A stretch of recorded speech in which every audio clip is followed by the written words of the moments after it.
my channel, Ma'am Shalene Angelos Vlog.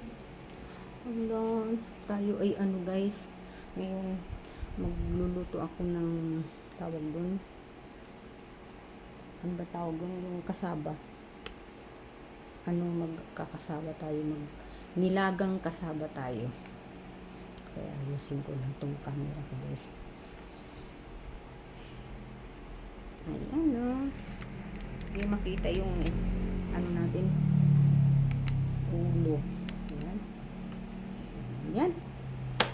So, welcome to my channel. Ito. 3 pirasong kasaba lang yung binili ko. 3 lang. Tapos bumili din ako ng ang tawag doon. Ito.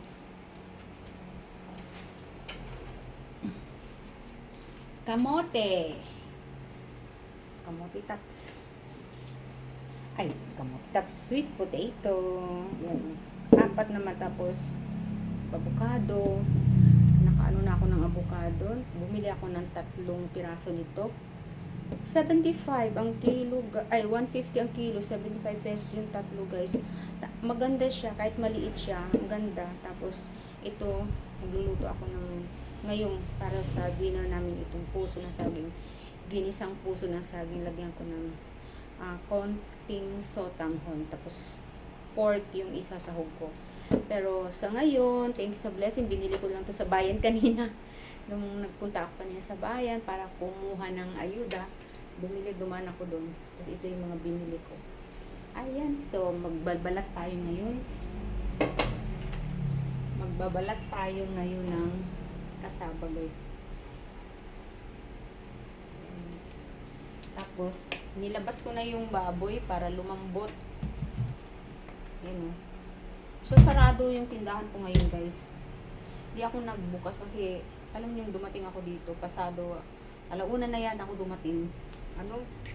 Ang init, grabe, sobrang init yung singaw ng tindahan ko, kaya sa sobrang pagod ko hindi na ako nagbukas ng tindahan. So pahinga lang ako ngayon. Pati yung anak ko guys, may pasok ngayon. Sabado may pasok sila ngayon. Hanggang hanggang 7 yata sila dun. Alam nyo ba guys, may kwento ko sa inyo. Kanina pumasok yung anak ko kanina.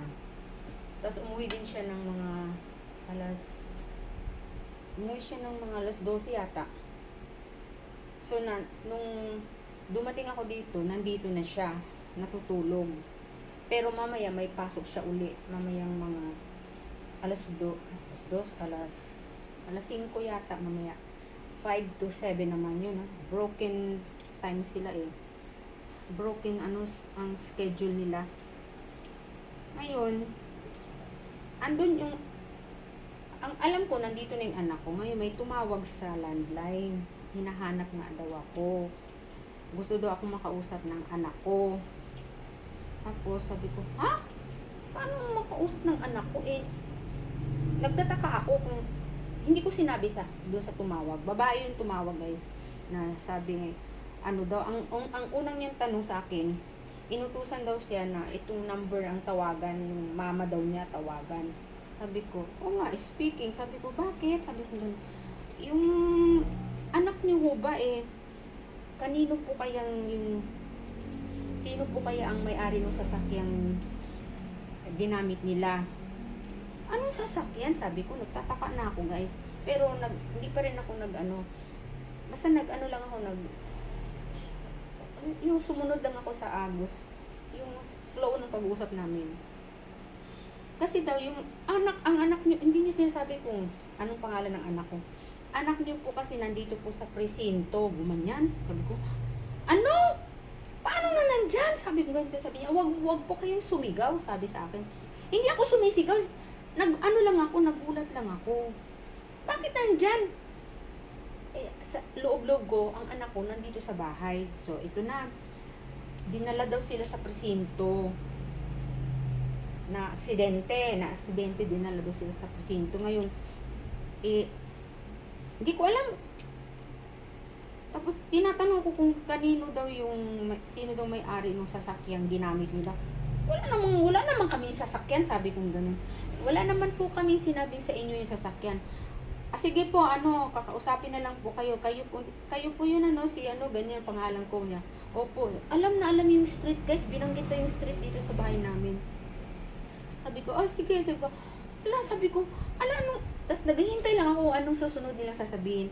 Sabi niya, sige po, hintayin niyo na lang po. Kayo na lang kung mag-usap ng kayong ng anak niyo po. Kasi, sino ba yan? Anong pangalan nung anak na sinasabi mo? Ayun yung sabihin yung pangalan ng anak ko. Na kinutuban na ako, guys. Sige po, hintayin niyo na lang po. Kakausapin na lang po kayo ng anak niyo. Kasi naghintay, guys. Naghintay ako.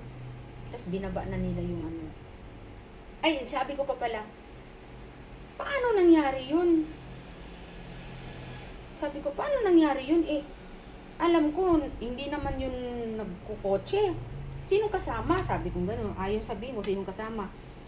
Hindi, estudyante lang yung anak ko. Paano nagkotse-kotse? Sabi ko gano'n. Estudyante po ba yung anak niyo? Sabi niya gano'n. Estudyante na yung anak ko. Nag-aaral pa yun. Yeah.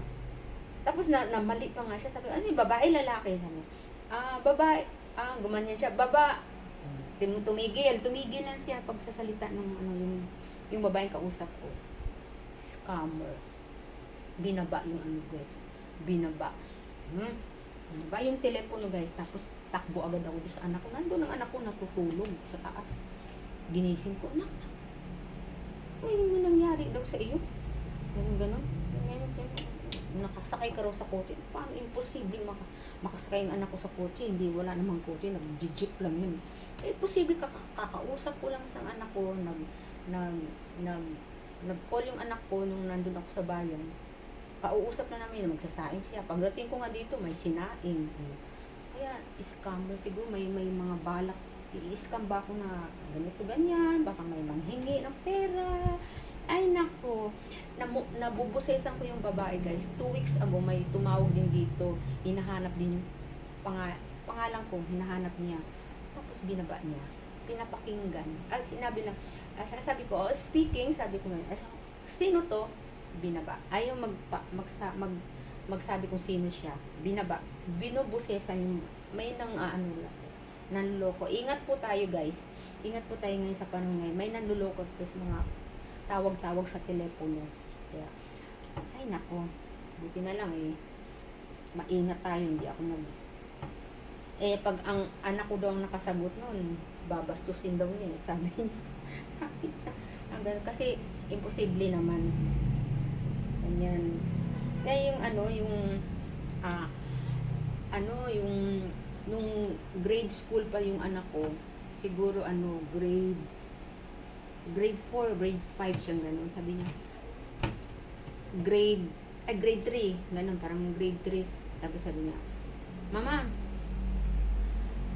yung parang nagpapasundo ba?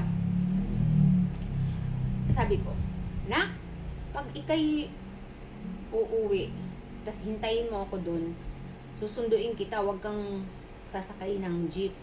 Susunduin kita doon sa kanto.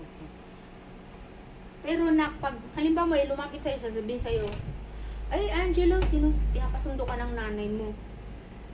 Pinapasundo ka ng nanay mo.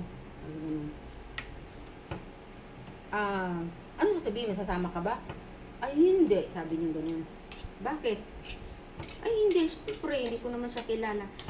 Kung kilala mo, hindi, basta hindi ako sasama. Tsaka kung talagang pinasundo ako ng nanay ko, totoo talaga, anong password? Yun, may password kami, guys. May password kami na pag hindi niya alam ang password, huwag kang sasama. Pag talagang yung totoong pinasusundo ko siya, dahil hindi ko siya masundo, dahil baka may ginagawa ako, busy ako, may password ako na ibibigay doon sa doon sa uutusan ko. At alam nyo ba yung password? Tanongin kong anak ko nakakatawang password. Di ko na lang i-share sa inyo, guys. Nakakatawang bastos. Yun ang ano namin. Yun ang noon pa, pero hindi rin namin nagawa yun, guys. Hindi ako nagtitiwala. Pag ako'y susundo, siya yung ano, ako talaga ang susundo. Hindi ko iutos sa iba. Ay, bibigyan ko talaga ng time ang anak ko. Bibigyan ko ng oras ang anak ko. Aba, mahirap nang makidnap ang anak ko. Nag-iisa na lang yan. Nag-iisa na lang yung anak ko, guys. Ay, naku, guys, ang dami ko ng ano. Tatapusin ko na ganyan. Magluluto na lang ako mamaya. Hindi ko na to ano. Share. Yun lang gusto kong i-share sa inyo, guys. May mga scammer na anuhan ako ng na-scam. Meron din akong ikwento din sa inyo na-scam din ako, guys. Nanalo daw ako sa electronic raffle, ganyan. Tapos may ginagaya siyang isang tao sa Facebook. Nagpapanggap siya na siya ito, ganyan. Hindi ko na maalala kung anong pangalan, basta tinawagan ako, guys, sa telepono, nanalo daw ako. Tapos papadala daw niya, sabi, wag ka maingaya, ang laman ng package na ipapadala namin sa iyo, malaking package yun. May laptop, may cellphone, kung ano daw, kung ano mga gadgets, may cellphone daw doon, 5, may isang laptop, may isang ganyan, may mga food, mga ganun. Ay, sige, akala ko naman libre, nanalo libre, papadala kasi nanalo. Kasi follower niya ako, yung babaeng yun. Inano ko na in-unfollow ko na kasi, ewan ko, basta, in-unfollow ko na lang. Ito na, Gcash mo? Ganyan yun, ito ha, may Gcash ka, sige, ito, padalhan mo itong pangalang ganito, ganyan. Oh, bakit ako magpapadala? Akala ko ba libre yan? Oo, libre nga. Bakit ako magpapadala pa sa inyo ng worth 10,000? Ay, wala akong perang ganyan. Sabi, walang laman ang Gcash ko. O malapit ka ba sa ng Gcash? O di, sige, palagyan mo ng laman yung Gcash mo, tapos ipadala mo. Siyempre, kasi mayroon daw sisingilin daw doon galing ng Amerika. May babayaran daw doon, ganun. Sabi ko, excuse me, scammer. Kung libre yan, wala kami ni isang kusing na babayaran. Kung talaga nanalo ako, ipapadala ng libre yan kasi nanalo ako. It's my lucky day na ano ako. Pero wala kaming babayaran yan. Ni singkong duling wala kaming babayaran. Scammer. Sabi ko kanya. Tapos binaba niya yung telepono. Tapos ang ginawa namin, tinawagan namin, yung number niya, guys, nakalagay, naka-register Philippines. Hindi po siya long distance. Nakalagay Philippines. Tinawagan namin yung number ko. Tinawagan namin yung number na, kasi tumawag siya. Tinawagan namin, naka-block na ako, guys. Ang ginawa, tinawagan namin ng ibang phone number. Hindi ko na phone number, sumagot, guys. Siya talaga, boses niya. Ang sabi ko, scammers. Ginanyan natin, guys. Tapos biglang pinatay na. Tapos tinawagan namin uli, black na. Hindi na namin matawagan. Ayun. Ay, once na nanghingi na ng pera, huwag ka nang ingat tayo, guys. Huwag kayo basta-basta magbitaw ng pera. Wise pa naman ako pagdating sa pera. Ayoko ng mga ganun-ganun. Pagdating sa pera, mahirap. Ayaw ko ng mga utang, ayaw ko ng mga loan. Hindi ako mahilig mag-loan. Kung may bibilin ako, pag-aanuhan ko, pag-iipunan ko yun, guys. Yun lang. Ingat sa scammer. Ingat, guys. Ayan. Thank you, guys, for watching. Sana nagustuhan niyo yung aking vlog na. Bye! Ingat! Ingat kayo. Bye! Bye! Mwah!